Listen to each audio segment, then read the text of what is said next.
Death of a partner में। एक हमने क्वेश्चन में भी देखा था, एक होता है section 37 of Indian partnership act 1932। Section 37 of Indian partnership, IP का मतलब इंडियन पार्टनरशिप एक्ट 1932।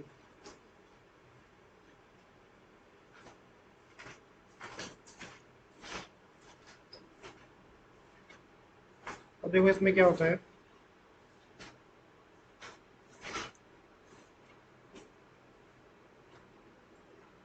कि जो डिसीज पार्टनर है उसको शेयर ऑफ प्रॉफिट मिलता है। हाँ, ठीक है। अब जब किसी पार्टनर की डेथ हो जाती है, किसी पार्टनर की डेथ हो जाती है, उसकी डेथ के 6 महीने के अंदर, उसकी डेथ के विद इन 6 मंथ्स हमें अकाउंट सेटल करने होते हैं। अकाउंट सेटल करने होते हैं जब पार्टनर की डेथ हो जाती है उसके 6 महीने के अंदर। अगर जो रिमेनिंग पार्टनर है, बट इफ कॉन्टिन्यूइंग या remaining partner continues the firm after death beyond, इसका सैंपल पेपर में भी आया था क्वेश्चन लास्ट ईयर, पहली बार आया था सैंपल पेपर में। Beyond 6 months without settlement of accounts, without settlement of accounts. Section 37 Indian partnership act का ये कहता है कि जो डिसीज पार्टनर है उसे शेयर ऑफ प्रॉफिट मिलता है। अब जिसकी डेथ हो गई है उसके 6 महीने के अंदर रिमेनिंग पार्टनर्स को ना अकाउंट सेटल करने होते हैं, लेकिन उन्होंने उसकी पार्टनर की डेथ होने के 6 महीने बीत गए, उसके बावजूद भी अकाउंट्स को सेटल नहीं किया, अकाउंट्स को सेटल नहीं किया। तो इस केस में जो डिसीज्ड पार्टनर का एग्जीक्यूटर होता है ना, उसके पास दो ऑप्शंस हो जाते हैं। उसके पास ऑप्शन नंबर 1 होता है और एक हमारा ऑप्शन नंबर 2। ये समझ आया? ये डिसीज पार्टनर के एग्जीक्यूटर के पास ऑप्शन जो 1 या 2 है, ये कब आएगा? अगर डेथ के बाद 6 महीने तक अकाउंट सेटल नहीं हुआ है, तो जो डिसीज पार्टनर उसके एग्जीक्यूटर को दो ऑप्शंस मिल जाता है, ऑप्शन नंबर 1 और 2।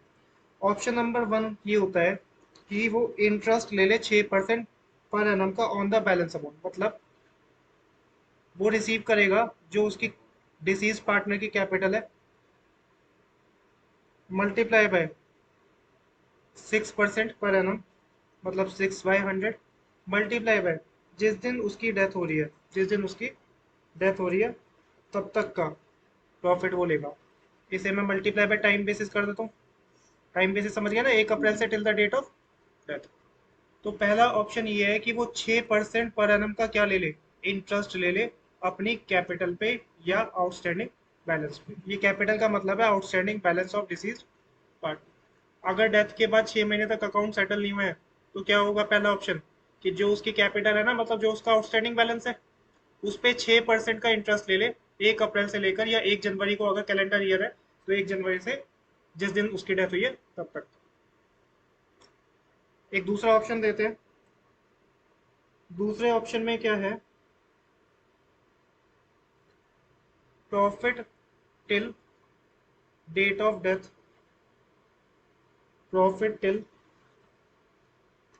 Date of death of firm multiply by deceased partner की capital divided by all partners capital, multiply by deceased partner capital divided by all partners capital. या तो जो प्रॉफिट फर्म का है डेट ऑफ डेथ तक का, multiply कर दो उसको प्रॉफिट फर्म का, जिसकी डेथ हो रही है उसका नहीं, प्रॉफिट फर्म का till the date of death, उसको मल्टीप्लाई करो डिसीज पार्टनर की कैपिटल से और डिवाइडेड बाय कर दो ऑल पार्टनर्स की कैपिटल। ये अमाउंट ले लेगा डिसीज पार्टनर का एग्जीक्यूटर अगर डेथ के 6 महीने तक भी अकाउंट सेटल नहीं हुआ। अब मुझे एक बात बताओ, इन दोनों ऑप्शन में से वो कौन सा ऑप्शन एक्सरसाइज करेगा जिसमें पैसा ज्यादा आएगा, जिसमें पैसा ज्यादा मिलेगा? Disease partner executor will opt for that option in which amount will be more, in which amount will be more या हायर। जैसे कि सपोज करो यहाँ आ रहा है 10,000, यहाँ आ रहा है 12,000, तो वो कौन सा ऑप्शन ऑप्ट करेगा? ऑप्शन नंबर 2 करेगा, ठीक है, क्योंकि उसको ज्यादा पैसे किस में मिलेंगे? ऑप्शन 2। तो अगर 6 महीने तक अकाउंट सेटल नहीं करे हैं डेथ के, तो ये डिसीज पार्टनर के एग्जीक्यूटर को ऑप्शन मिलता है। सैंपल पेपर में आया है पिछले साल, इसलिए बहुत ज्यादा चांसेस है कि इस बार पेपर में आ सकता है। अब देखो इलस्ट्रेशन नंबर 20 दे रखी है इसके ऊपर। 3 पार्टनर्स है, लाल, बाल और पाल। इनकी पीएसआर क्या दे रखी है? 432। पाल की डेथ हो रही है, पाल का शेयर क्या था? 2/9, ठीक है। डेथ कब हो रही है? डेथ की डेट ध्यान रखना, 1 जुलाई 2024 को हो रही है। On which date the capital of Lal, Bal and Pal after all necessary adjustment? 75,000 Lal की, 65,000 बाल की, और पाल की है 45,000 capital after all adjustment. After all adjustment का मतलब क्या होता है? जो बैलेंस सीडी होता है पार्टनर कैपिटल का, ठीक है। उसके बाद हमें दे रखा है Lal and Bal continue to carry on the business for 6 months without settling the accounts of the Pal. वही चीज आ गई, जब भी ये लाइन आ जाए कि 6 महीने तक अकाउंट चला लिए, कंटिन्यू कर लिए हैं, और डिसीज पार्टनर का अकाउंट सेटल नहीं किया है, इसका मतलब सेक्शन 37 यहाँ पर लगेगा। दे भी रखा है, during the period of 6 months ended 31 March 2024 a profit of 50,000 is earn by the firm. अब देखो 1 जुलाई से, यहाँ पर ना ध्यान देना, 1 जुलाई से 31 दिसंबर, ठीक है। 1 जुलाई से 31 दिसंबर कितने महीने हो गए? जुलाई, अगस्त, सितंबर, अक्टूबर, नवंबर, दिसंबर। इस 6 महीने में कितना प्रॉफिट अर्न किया? 50,000 रुपए का। और अभी तक अकाउंट सेटल नहीं करे, बिजनेस चलाते रहे। कौन से 2 ऑप्शंस अवेलेबल है पाल के एग्जीक्यूटर के पास? तो क्या क्या हमारा ऑप्शन होगा? लिखो ऑप्शन नंबर 1। ऑप्शन नंबर 1 क्या था? ये फॉर्मूला मैंने बनाया है, वैसे बुक में नहीं मिलेगा, ध्यान रखना।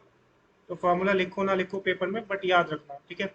डिसीज्ड पार्टनर का आउटस्टैंडिंग बैलेंस कैपिटल इनटू कितने परसेंट का इंटरेस्ट? 6% का, इनटू टाइम बेसिस।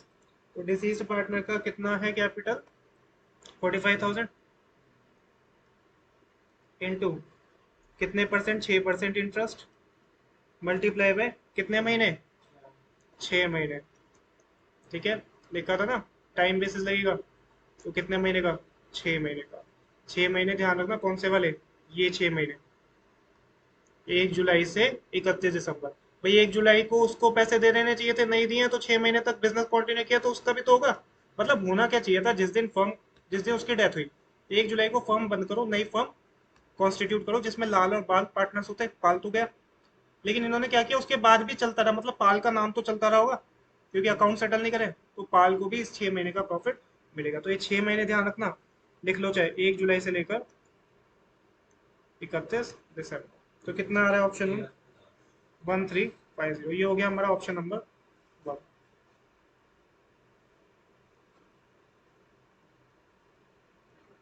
अब आ जाओ ऑप्शन नंबर 2। ऑप्शन नंबर 2 क्या था? Profit till date of death of the firm into deceased partner capital divided by all partner capital. Profit till the date of death कितना है हमारा? 1 जुलाई से 31 दिसंबर, 50,000 हो गया, मल्टीप्लाई बाय डिसीज पार्टनर की capital 45,000, divided by all partners की capital कितनी है? 75,000